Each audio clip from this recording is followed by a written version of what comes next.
বাংলাদেশে একটা বিশাল রাজনৈতিক পট পরিবর্তনের পর এমন এক আর্থিক কেলেঙ্কারির কথা সামনে আসছে যা হয়তো অনেকেই কল্পনাও করতে পারেনি। অভিযোগটা হলো দেশের বিলিয়ন বিলিয়ন ডলার বিদেশে পাচার হয়ে গেছে। তো চলুন এই টাকার ট্রেলটা অনুসরণ করে দেখি কিভাবে একটা দেশের ভবিষ্যৎ চুরি হয়ে গেল। সরকারের একটা শ্বেতপত্র যে তথ্যটা সামনে এনেছে তা শুনলে চমকে যেতে হয়। গত ১৫ বছরে বাংলাদেশ থেকে প্রায় ২৩৪ বিলিয়ন ডলার পাচার হয়েছে বলে ধারণা করা হচ্ছে। ভাবা যায় অঙ্কটা? এই পরিমাণ টাকা একটা দেশের অর্থনীতিকে তো আক্ষরিক অর্থেই পঙ্গু করে দিতে পারে। অন্তর্বর্তীকালীন সরকারের প্রধান উপদেষ্টা অধ্যাপক মোহাম্মদ ইউনূসের এই কথাটা শুনুন। এটা যেন শুধু একজন মানুষের কথা নয়, এটা দেশের কোটি কোটি সাধারণ মানুষের মনের কথা। এই যে দেশের অর্থনীতিকে কিভাবে লুট করা হয়েছে, এটা জানলে সত্যি রক্ত হিম হয়ে যায়। এটা শুধু টাকার অঙ্কের ক্ষতি না, এটা একটা জাতির বিশ্বাসের উপর অনেক বড় একটা আঘাত। আচ্ছা, এই পুরো জটিল বিষয়টাকে সহজে বুঝতে আমরা কয়েকটা ধাপে এগোব। প্রথমে দেখব এই হারানো বিলিয়ন ডলারের বিশালতা ঠিক কতটা। তারপর জানব কিভাবে এই টাকাটা গায়েব হয়ে গেল। এরপর এর আন্তর্জাতিক যাত্রাপথটা দেখব, জানব কিভাবে একটা শাসনের পতন ঘটল, আর সবশেষে ন্যায় বিচারের জন্য এখন কি হচ্ছে সেটাও দেখব। তো প্রথমেই আসা যাক টাকার অঙ্কে। এই যে আর্থিক লুটপাটের অভিযোগ উঠেছে, এর বিশালতা আসলে কতটা? সত্যি বলতে এটা বাংলাদেশের বার্ষিক বাজেটকেও অনেক পেছনে ফেলে দেয়। বিশেষজ্ঞরা বলছেন বছরে প্রায় ১৬ বিলিয়ন ডলার করে পাচার হয়েছে। একবার ভাবুন তো, এই টাকার মাত্র অর্ধেকও যদি দেশের শিক্ষা খাতে যেত, তাহলে বাজেটটা দ্বিগুণ হয়ে যেত। স্বাস্থ্য খাতের বাজেট তো ৩ গুণ করা যেত। মানে এটা শুধু টাকা হারানোর গল্প না, এটা একটা দেশের সম্ভাবনা হারানোর গল্প। এখন সবচেয়ে বড় প্রশ্নটা হলো, এত বিপুল পরিমাণ টাকা ঠিক কিভাবে দেশ থেকে হাওয়া হয়ে গেল? এর পেছনের মেকানিজমগুলো কিন্তু ছিল খুবই চালাকির আর সুপরিকল্পিত। মজার ব্যাপার কি দেখুন, বাংলাদেশে কিন্তু টাকা পাচার আটকানোর জন্য বেশ করা আইন আছে। একজন সাধারণ মানুষ বছরে ১২,০০০ ডলারের বেশি টাকা দেশের বাইরে পাঠাতে পারেন না। অথচ সেই দেশ থেকেই কিনা প্রতি বছর বিলিয়ন বিলিয়ন ডলার অবৈধভাবে পাচার হয়ে গেল। কিভাবে সম্ভব? টাকা পাচারের সবচেয়ে বড় যে হাতিয়ারটার কথা বলা হচ্ছে সেটার নাম ট্রেড মিস ইনভয়েসিং। নামটা শুনতে একটু কঠিন লাগলেও সহজ কথায় এর মানে হল ব্যবসা বাণিজ্যের আড়ালে জালিয়াতি। আর কর্তৃপক্ষ মনে করছে বেশিরভাগ টাকাই পাচার হয়েছে এই পথে।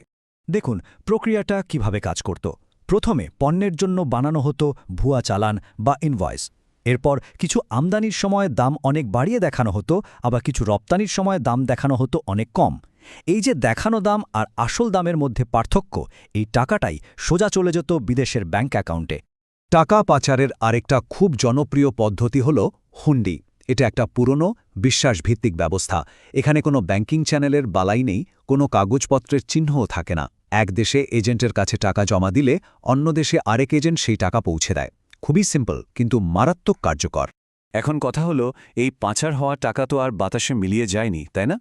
এটা একটা গ্লোবাল ট্রেল বা পথ ধরে এগিয়েছে, আর তদন্তকারীরা এখন ঠিক সেই পথের প্রতিটি মোড় খুঁজে বের করার চেষ্টা করছেন।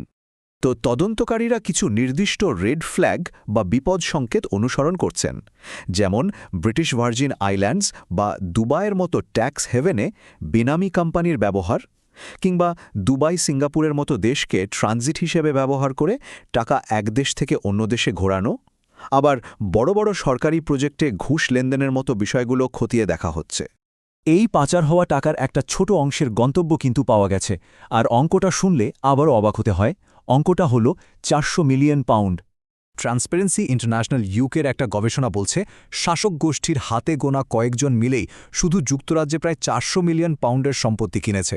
আর এটা কিন্তু কেবল একটা দেশের চিত্র, যাকে বলে টিপ অফ দি আইসবার্গ। আসল অঙ্কটা যে এর চেয়ে কত গুণ বেশি তা হয়তো সময়ই বলে দেবে। এই যে এত বড় একটা আর্থিক কেলেঙ্কারি, এটা কিন্তু শুধু টাকার অঙ্কের মধ্যেই সীমাবদ্ধ ছিল না, এর সাথে সরাসরি জড়িয়ে ছিল দেশের রাজনৈতিক ভবিষ্যৎ। বলা যেতে পারে এই কেলেঙ্কারি ছিল সেই রাজনৈতিক ভূমিকম্পের কেন্দ্রবিন্দুতে, যা একটা শাসনের পতন ডেকে এনেছিল। ঘটনাগুলো কিভাবে একটার পর একটা ঘটল চলুন দেখি। শুরুটা ২০১৮ সালের বিতর্কিত নির্বাচন দিয়ে।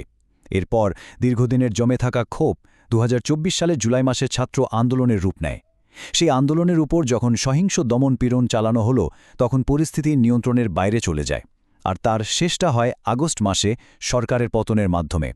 তো একটা শাসনের পতন হলো, কিন্তু তারপর এখন শুরু হয়েছে সবচেয়ে কঠিন লড়াইটা, ন্যায় বিচারের লড়াই।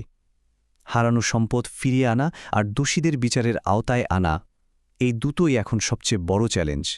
আর এই কঠিন লড়াই কিন্তু বড় ভূমিকা রাখছে দেশের নাগরিক সমাজের সংস্থাগুলো। সেন্টার ফর পলিসি ডায়ালগ বা ট্রান্সপারেন্সি ইন্টারন্যাশনালের মতো প্রতিষ্ঠানগুলো তাদের গবেষণা আর ডেটা দিয়ে এই তদন্তের ভিতটা গড়ে দিচ্ছে। তাহলে এখন ঠিক কি হচ্ছে? এক কথায় বলতে গেলে নতুন প্রশাসন দুর্নীতিকে তাদের প্রধান কাজ হিসেবে নিয়েছে। দুর্নীতি দমন কমিশন বা দুদক একটার পর একটা তদন্ত শুরু করেছে। দেশের ভেতরে যেমন 150টিরও বেশি মামলা হয়েছে, তেমনি আন্তর্জাতিক পর্যায় থেকেও ব্যবস্থা নেওয়ার প্রক্রিয়া শুরু হয়েছে। এই চার্টটা দেখলে পুরো ব্যাপারটা আরও পরিষ্কার হয়ে যায়। দুর্নীতির বৈশ্বিক মাপকাঠিতে বাংলাদেশ কোথায় দাঁড়িয়ে আছে দেখুন। দেশের স্কোরটা শুধু এশিয়া প্যাসিফিক অঞ্চলের গড় থেকেই নয়, বরং বৈশ্বিক গড়ের থেকেও অনেক নিচে। এটা চোখে আঙুল দিয়ে দেখিয়ে দেয় যে সংকটটা আসলে কতটা গভীর। সব মিলিয়ে প্রশ্ন কিন্তু একটাই, দুর্নীতির এমন বিশাল এক ধ্বংসস্তূপের ওপর দাঁড়িয়ে একটা দেশ কি আসলেই তার চুরি যাওয়া ভবিষ্যৎটা আবার ফিরে পেতে পারবে? এই প্রশ্নের উত্তরটা হয়তো সময়ের হাতেই তোলা রইল।